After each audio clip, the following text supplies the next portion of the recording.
I'm guessing you think that Scott Young is right then to stay on as mayor. Oh, for sure.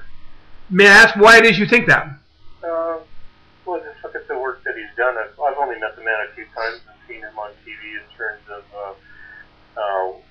watching him, work in the chambers, and I think he does an excellent job. I think he's just what the city is needed. He's top notch. I actually was having that discussion another night, last night, with a colleague of mine, and they were saying that, I mean, one of the things they believe that Scott Young's defense will be is that he has done such a good job in the community. I don't think you can argue that he's gotten a lot of things done in the time he's been in office, and that would be critical to his defense submission on the 5th of June, is he's going to say that he's done a good job as mayor and has the support, and he's actually done the community some good. I guess the question becomes, is it good enough now that he's pled guilty to a criminal charge? Oh, totally. Yeah, I think that the two things are completely separate, and, the man should be judged, on his work actions for his, his ability to act as mayor, and I don't think the two should be looked at in the same light. I think that what happened was, in my mind, a misdemeanor, and, if somebody, I think that the community is always very good at reaching out and saying that we want top-notch people to run for office. And I remember that when Vandersam was ousted out of office for using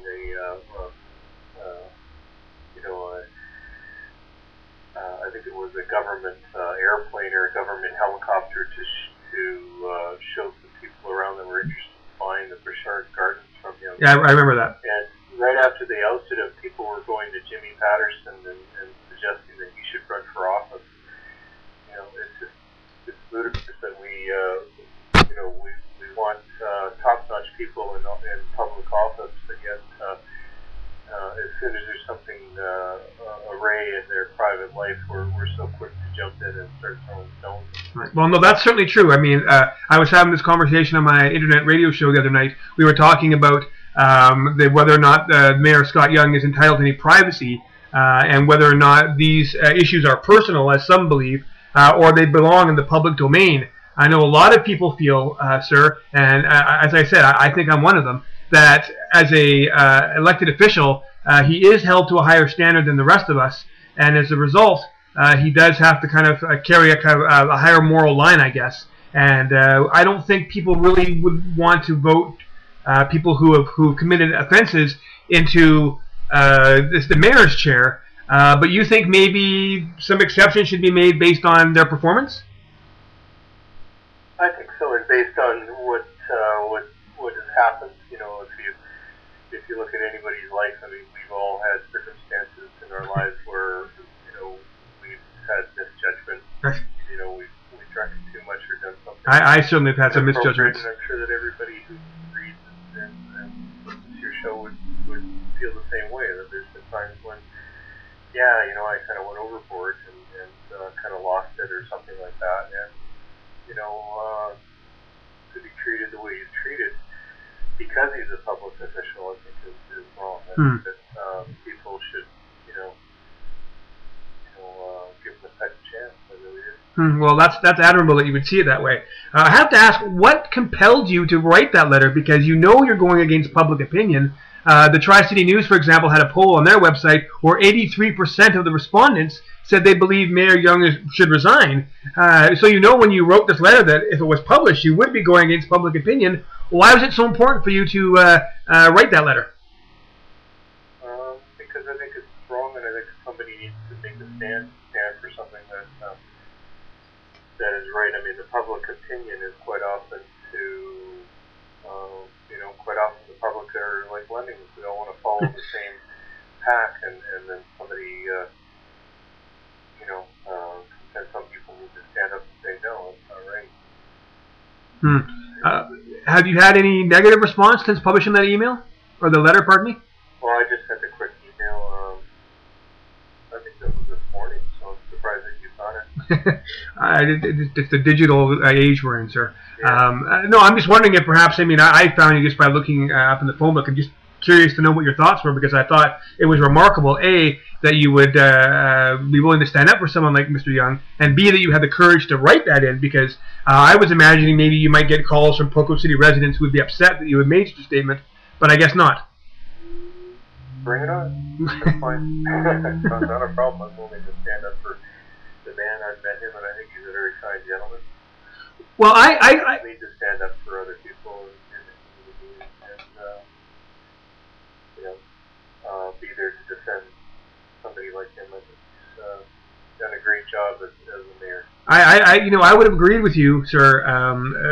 Like last year, I would have been on your side completely. I've interviewed Scott Young many times. He's one of the few mayors that I met that would answer any question that I asked, and I actually got him to let me film him on video interacting with homeless people with no script, no backup, nothing. And he just went out there and let me film him, and anything could have happened, and he was okay with that. And then this unfortunate incident happens, and then he started to be a little less cordial to me. In fact, in an interview, we used to do year-end interviews with him, he kicked me out of his office at the beginning of this year when I asked him if he thought that this particular charge would affect the legacy he's made, because he has made a legacy, and I was wondering what his opinions were about that, and he didn't want to answer that question, and in fact told me to leave his office at that point. I'm wondering if you think it's possible maybe that maybe Scott Young isn't the man we thought he was, or is it instead us that have been hoodwinked? Well, I think that if you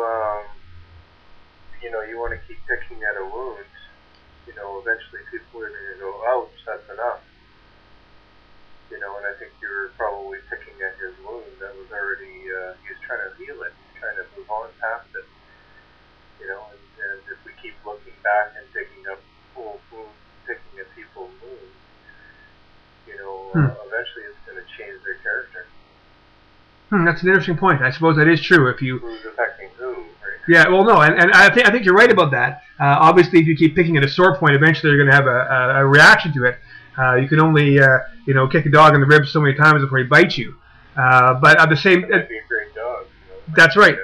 He's a great person. He's a good individual. I don't know him that well, but I think the times that I met him, he was out at a Special Olympics. I think he came out to the Special Olympics on his own time, to sort of do the kickoff for the tournament, and I was there doing the sound system for it. I was rather impressed that he was out there, doing on his own time to, support that event. And I think he's done a number of different community events to help support the public. And, it's just so ironic, though, that when we want good people in office, and when they have this happen in their personal life, they're so quick to go in there and start picking at the wounds. Yeah, no, I agree. I don't like it when people pick on people in public public office or celebrity or something like that for no reason. They have nothing better to do. I'm not sure this quite counts as one of those times. But what would you say to someone who said to you, I think you're crazy to support Scott Young. I think Scott Young is a piece of garbage. He shouldn't be the mayor. He should resign. He's a disgrace to his city. And I think you, Peter, are crazy to be supporting him. What would you say to someone who made that kind of criticism towards you?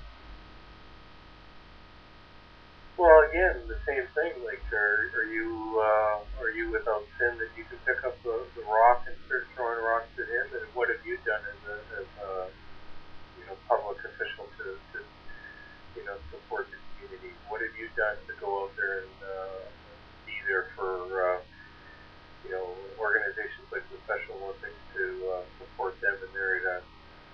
I think a lot of people are very critical, and yet I don't see them out on Sundays, raising No. fields and such. No, of course not. If Scott Young decides to run for re-election and we don't know that he is or he isn't, would you vote for Scott Young again? Oh, for sure. Absolutely, no question about it. Yeah. So this situation has had no effect on your opinion of the man. Absolutely none. I think this man has been, pled guilty. He says, look, I messed up, and he's realized what he's done, and he deserves some grace.